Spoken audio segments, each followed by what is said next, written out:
বন্ধুরা, আরও একটি নতুন ভিডিওতে সবাইকে স্বাগত জানাই। আজকে আমরা এই ভিডিওতে বিভিন্ন কবি ও সাহিত্যিকদের ছদ্মনাম এবং উপাধি সম্পর্কে আলোচনা করব।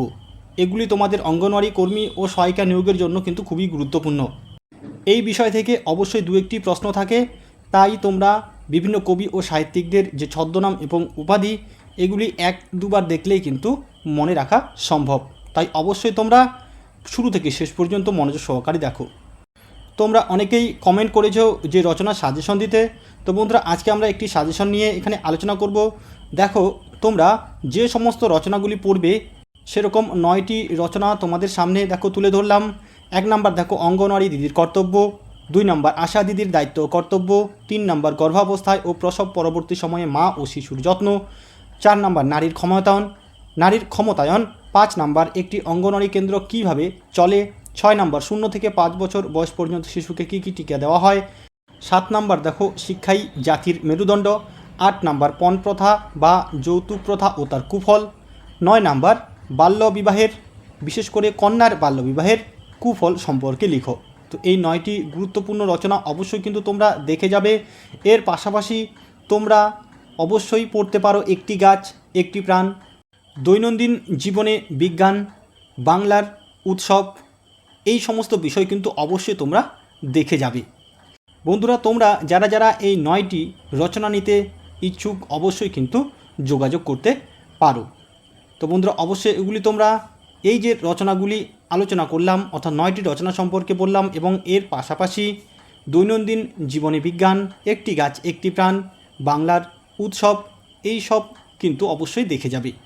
তো আর কথা না বাড়িয়ে আমরা চলো ক্লাসটি শুরু করি। আজকের প্রথম প্রশ্নটি দেখো, বাংলা গদ্য সাহিত্যের জনক কাকে বলা হয়? বাংলা গদ্য সাহিত্যের জনক কাকে বলা হয়? খুবই গুরুত্বপূর্ণ প্রশ্ন।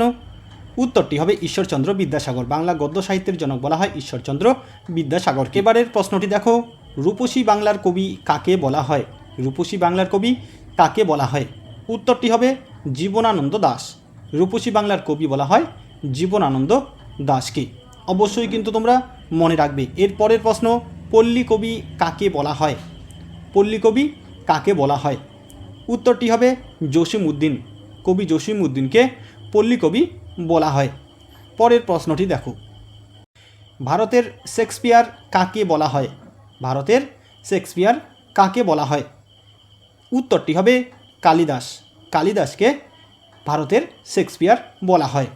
এর পরের প্রশ্নটি দেখো কি রয়েছে। এবারের প্রশ্ন হলো, ভাষাচার্য উপাধি কার ছিল? ভাষাচার্য উপাধি কার ছিল? বিভিন্ন কম্পিটিটিভ এক্সামেও কিন্তু এই প্রশ্নটি আসে। তো ভাষাচার্য কার উপাধি ছিল? উত্তরটি হবে সুনীতি কুমার চট্টোপাধ্যায়। এর পরের প্রশ্ন, রায় গুণাকর উপাধি কার ছিল? ভেরি ভেরি ইম্পর্টেন্ট কিন্তু কোশ্চেন। রায় গুণাকর উপাধি কার ছিল? উত্তরটি হবে ভারতচন্দ্র রায়। রায় গুণাকর উপাধি ছিল ভারতচন্দ্র রায়ের। এর পরের প্রশ্ন দেখো কি রয়েছে, কথাশিল্পী উপাধি কার ছিল? কথাশিল্পী উপাধি কার ছিল? উত্তরটি হবে শরৎচন্দ্র চট্টোপাধ্যায়। কথা শিল্পী বলা হয় শরৎচন্দ্র চট্টোপাধ্যায়কে। এর পরের প্রশ্ন, কবি কঙ্কন উপাধি কার ছিল? আরও একটি গুরুত্বপূর্ণ প্রশ্ন, কবি কঙ্কন উপাধি কার ছিল? উত্তরটি হবে মুকুন্দরাম চক্রবর্তী। কবি কঙ্কন উপাধি ছিল মুকুন্দরাম চক্রবর্তীর। এর পরের প্রশ্নটি দেখো, মৈথিলী কোকিল উপাধি কার ছিল? বা মৈথিলী কোকিল কাকে বলা হয়? মৈথিলী কোকিল কাকে বলা হয়? উত্তরটি হবে বিদ্যাপতি। বিদ্যাপতিকে মৈথিলী কোকিল বলা হয়। এর পরের প্রশ্নটি দেখো, গুণরাজ খান উপাধি কার ছিল? গুণরাজ খান উপাধি কার ছিল? উত্তরটি হবে মালাধর বসু।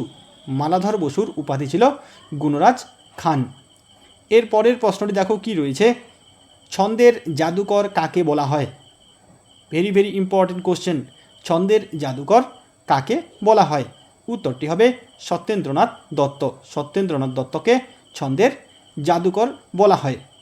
এবারের প্রশ্নটি দেখো, কিশোর কবি কাকে বলা হয়? কিশোর কবি কাকে বলা হয়? উত্তরটি হবে সুকান্ত ভট্টাচার্য। সুকান্ত ভট্টাচার্যকে কিশোর কবি বলা হয়। এর পরের প্রশ্নটি দেখো কি রয়েছে, মহাকবি কাকে বলা হয়? মহাকবি কাকে বলা হয়? উত্তরটি হবে কালিদাস, মহাকবি কালিদাসকে বলা হয় এবং ভারতের শেক্সপিয়ারও বলা হয় কালিদাসকে। এর পরের প্রশ্নটি দেখো, আদিকবি কাকে বলা হয়? আদিকবি কাকে বলা হয় বা আদিকবি নামে কে পরিচিত? দুইভাবেই কিন্তু প্রশ্নটি আসতে পারে। উত্তরটি হবে কৃত্তিবাস ওঝা। আদিকবি নামে পরিচিত কৃত্তিবাস ওঝা। এবারের প্রশ্নটি হলো, বিদ্রোহী কবি কাকে বলা হয়? বিদ্রোহী কবি কাকে বলা হয়? উত্তরটি হবে কাজী নজরুল ইসলাম। কাজী নজরুল ইসলামকে বিদ্রোহী কবি বলা হয়। এর পরের প্রশ্নটি দেখো, বাংলা উপন্যাসের জনক কাকে বলা হয় বা বাংলা উপন্যাসের জনক কে? যে কোনোভাবেই কিন্তু প্রশ্নটি আসতে পারে। তো বাংলা উপন্যাসের জনক বলা হয় বঙ্কিমচন্দ্র চট্টোপাধ্যায়কে। পরের প্রশ্নটি দেখো, সাহিত্য সম্রাট উপাধি কার ছিল? সাহিত্য সম্রাট উপাধি কার ছিল? উত্তরটি হবে বঙ্কিমচন্দ্র চট্টোপাধ্যায়। বঙ্কিমচন্দ্র চট্টোপাধ্যায় সাহিত্য সম্রাট নামে পরিচিত। এর পরের প্রশ্ন, কমলাকান্ত ছদ্মনামটি কার? এবারে আমরা ছদ্মনাম সম্পর্কে আলোচনা করব। কমলাকান্ত ছদ্মনামটি কার? উত্তরটি হবে বঙ্কিমচন্দ্র চট্টোপাধ্যায়। তাহলে কমলাকান্ত ছদ্মনামটি ছিল বঙ্কিমচন্দ্র চট্টোপাধ্যায়ের। এর পরের প্রশ্ন, অনিলা দেবী ছদ্মনামটি কার? অনিলা দেবী ছদ্মনামটি কার? এই প্রশ্নটি কিন্তু আমরা অনেক আলোচনা করেছিলাম। উত্তরটি হবে শরৎচন্দ্র চট্টোপাধ্যায়। শরৎচন্দ্র চট্টোপাধ্যায় অনিলা দেবী ছদ্মনামে পরিচিত ছিলেন। এর পরের প্রশ্নটি দেখো, কালপুরুষ ছদ্মনামটি কার? কালপুরুষ ছদ্মনামটি কার? উত্তরটি হবে সুবোধ ঘোষ। সুবোধ ঘোষের ছদ্মনাম ছিল কালপুরুষ। পরের প্রশ্নটি দেখো, ধূমকেতু ছদ্মনামটি কার? এবারের প্রশ্নটি হলো, ধূমকেতু ছদ্মনামটি কার? উত্তরটি হবে কাজী নজরুল ইসলাম। কাজী নজরুল ইসলামের ছদ্মনাম ছিল ধূমকেতু। বিদ্রোহী কবি ছিল উপাধি এবং ধূমকেতু কিন্তু ছদ্মনাম। এর পরের প্রশ্ন দেখো, মৌমাছি ছদ্মনামটি কার? মৌমাছি ছদ্মনামটি কার? উত্তরটি হবে বিমল ঘোষ। এই প্রশ্নটি কিন্তু অনেক কম্পিটিটিভ এক্সামেই আসে। মৌমাছি ছদ্মনামটি কার? উত্তরটি হবে বিমল ঘোষ। বিমল ঘোষের ছদ্মনাম ছিল মৌমাছি। এবারের প্রশ্নটি দেখো, হুতম পেঁচা ছদ্মনামটি কার? হুতম পেঁচা ছদ্মনামটি কার? উত্তরটি হবে কালী প্রসন্ন সিংহ। হুতম পেঁচা ছদ্মনামটি ছিল কালী প্রসন্ন সিংহের।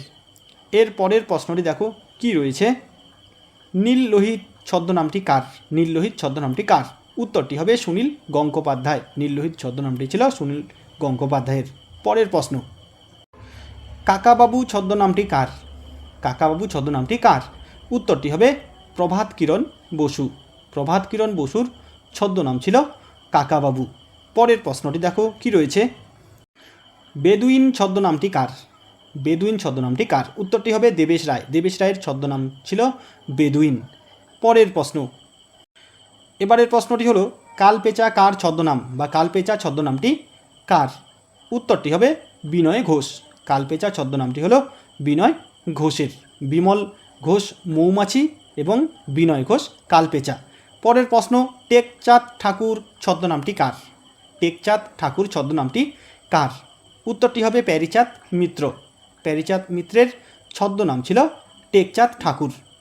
এর পরের প্রশ্নটি দেখো কি রয়েছে, যাযাবর ছদ্মনামটি কার? যাযাবর ছদ্মনামটি কার? উত্তরটি হবে বিনয় মুখোপাধ্যায়। বিনয় মুখোপাধ্যায়ের ছদ্মনাম ছিল যাযাবর। পরের প্রশ্ন, এবারের প্রশ্নটি দেখো, পদাতিক ছদ্মনামটি কার বা পদাতিক কবি কাকে বলা হয়? যে কোনোভাবেই কিন্তু প্রশ্নটি আসতে পারে। তাহলে উত্তরটি হবে সুভাষ মুখোপাধ্যায়। সুভাষ মুখোপাধ্যায়ের ছদ্মনাম ছিল পদাতিক বা সুভাষ মুখোপাধ্যায়কে পদাতিক কবি বলা হয়। এবারের প্রশ্নটি দেখো, বনফুল ছদ্মনামটি কার? বনফুল ছদ্মনামটি কার? উত্তরটি হবে বলাইচাঁদ মুখোপাধ্যায়। খুবই গুরুত্বপূর্ণ প্রশ্ন। তাহলে বনফুল ছদ্মনামটি হলো বলাইচাঁদ মুখোপাধ্যায়ের। পরের প্রশ্নটি দেখো, পরশুরাম ছদ্মনামটি কার ছিল? পরশুরাম ছদ্মনামটি কার ছিল? উত্তরটি হবে রাজশেখর বসু। রাজশেখর বসুর ছদ্মনাম ছিল পরশুরাম। খুবই গুরুত্বপূর্ণ প্রশ্ন কিন্তু এটি। এর পরের প্রশ্নটি হলো, কালকুট ছদ্মনামটি কার ছিল? এখানে উপাধি রয়েছে, কালকুট কিন্তু ছদ্মনাম। তো কালকুট ছদ্মনামটি কার ছিল? উত্তরটি হবে সমরেশ বসু। সমরেশ বসুর ছদ্মনাম ছিল কালকুট। তাহলে বন্ধুরা, আজকে আমরা বিভিন্ন কবি ও ঔপন্যাসিকদের যে উপাধি এবং ছদ্মনাম সে সম্পর্কে আলোচনা করলাম। আশা করি ভিডিওটি তোমাদের ভালো লাগবে। যদি ভালো লাগে অবশ্যই কিন্তু লাইক কমেন্ট ও শেয়ার করবে। শুধুমাত্র অঙ্গনওয়াড়ি কর্মী ও সহায়িকা নিয়োগের জন্য নয়, পশ্চিমবঙ্গ রাজ্যের যে কোনো কম্পিটিটিভ এক্সামের জন্যই কিন্তু এই প্রশ্নগুলি খুবই গুরুত্বপূর্ণ। তাই তোমাদের মধ্যে যারা যারা ডাব্লিউবিপি বা কেপি কনস্টেবলের জন্য প্রস্তুতি নিচ্ছ তাদের জন্য কিন্তু খুবই গুরুত্বপূর্ণ। তাহলে আজকে এ পর্যন্তই, ধন্যবাদ।